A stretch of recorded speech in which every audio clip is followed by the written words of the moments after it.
जंगल की कहानी बाघ की। बाघ, ऊंट और कौवा। एक जंगल में एक बाघ टाइगर राज करता था। उसके खरगोश, गीदड़, कौवे जैसे कई प्रजा थे।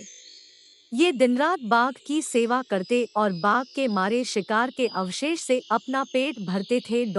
एक दिन एक ऊंट कहीं से भटकता हुआ उस वन में आ गया। जब बाघ की दृष्टि ऊंट पर पड़ी तो उसने अपने अनुचरों से पूछा, ये कौन सा जीव है? हमने पहली बार ऐसा जीव अपने वन में देखा है। यह वन्य प्राणी है या ग्राम्य? कौवे ने इस प्रश्न का उत्तर देते हुए बाघ को बताया, वनराज, यह ऊंट है और यह ग्राम्य जीव है। भाग्य इसे आपका भोजन बनाकर ही यहाँ लाया है। आप इसे मारकर खा जाइए। नहीं, मैं ऐसा नहीं करूँगा। यह तो हमारा अतिथि है। अतिथि को मैं कैसे मार सकता हूँ? यह तो पाप होगा।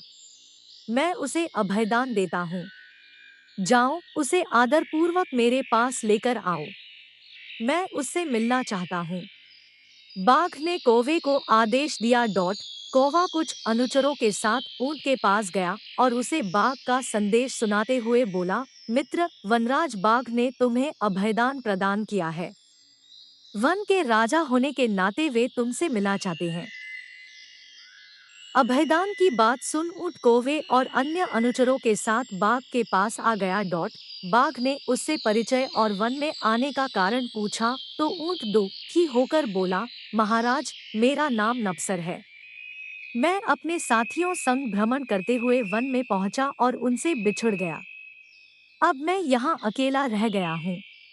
उसे दुखी देख बाघ धीरज बंधाते हुए बोला, नपसर, तुम हमारा आतिथ्य स्वीकार करो।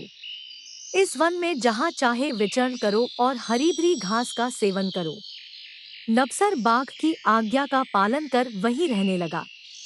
हरी भरी घास खाकर वह कुछ ही दिनों में हृष्ट-पुष्ट हो गया। गीदड़, सियार आदि वन जीव जब भी उसे देखते, उनकी लार टपकने लगती। किंतु वे वन के राजा बाघ के आदेश के समक्ष विवश थे। एक दिन कहीं से एक शेर वन में आ गया। अपने अनुचरों की रक्षा के लिए बाघ को उससे युद्ध करना पड़ा। दोनों के मध्य घमासान युद्ध हुआ। युद्ध के दौरान शेर ने बाघ को जमीन पर पटक दिया और अपने नुकीले दांत उसके शरीर में गड़ा दिए। किसी तरह बाघ युद्ध में विजयी हो गया, किंतु वह बुरी तरह घायल था। घायल अवस्था में उसके लिए शिकार पर जाना दुष्कर हो गया, जिससे वह स्वयं तो भूखा रहने लगा, साथ ही उसके अनुचर, जो उसके शिकार के अवशेष से अपना पेट भरते थे, वे भी भूखे रहने लगे। अपनी दुर्दशा देख और अपने अनुचरों की परेशानी देख सिंह दुखी था।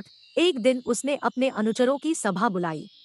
सभा में सबको संबोधित कर वह बोला, अनुचरों, मेरी अवस्था से आप सभी अवगत हो। मैं चाहता हूँ कि आप कोई ऐसा जीव तलाश करो जिसे मैं इस अवस्था में भी मार सकूं। इस तरह हम सभी की भोजन की समस्या का निराकरण हो जाएगा।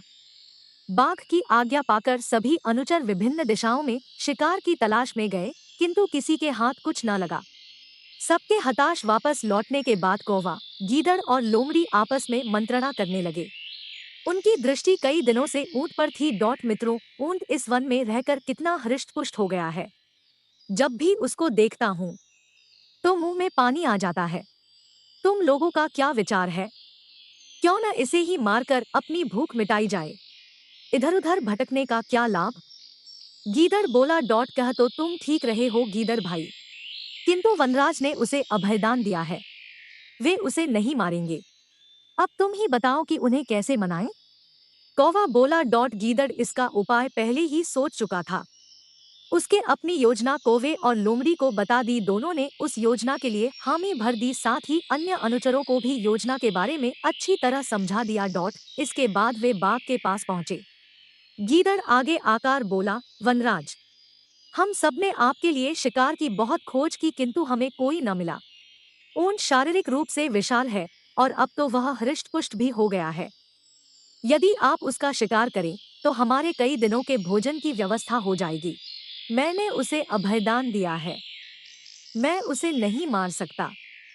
बाघ ने दो टूक उत्तर दिया।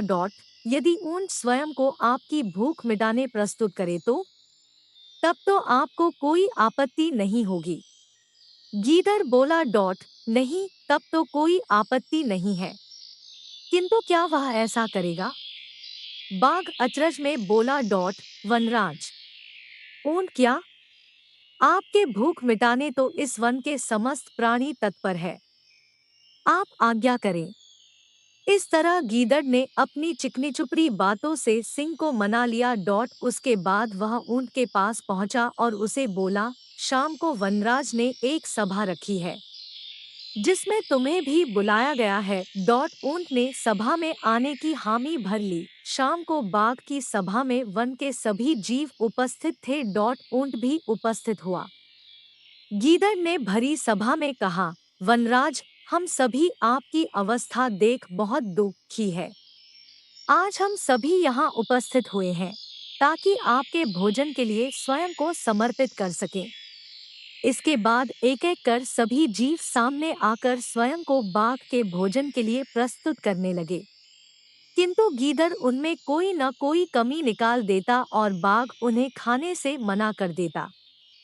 इस तरह किसी को छोटा, किसी के शरीर पर बाल, किसी के तेज नाखून होना आदि बहाने बनाकर गीदड़ उन्हें बचाता गया। डॉट जब ऊंट की बारी आई और उसने देखा कि सारे जीव स्वयं को बाघ के सामने प्रस्तुत कर रहे हैं और बाघ किसी को भी नहीं मार रहा, तो सबकी देखा देखी उसने भी अपने आप को बाघ के सामने प्रस्तुत कर दिया। वनराज, आपके मुझ पर बहुत उपकार है। अब जब आपको आवश्यकता आ पड़ी है तो मैं स्वयं को आपके समक्ष प्रस्तुत करता हूँ। कृपया मुझे मारकर अपनी भूख मिटा लीजिए।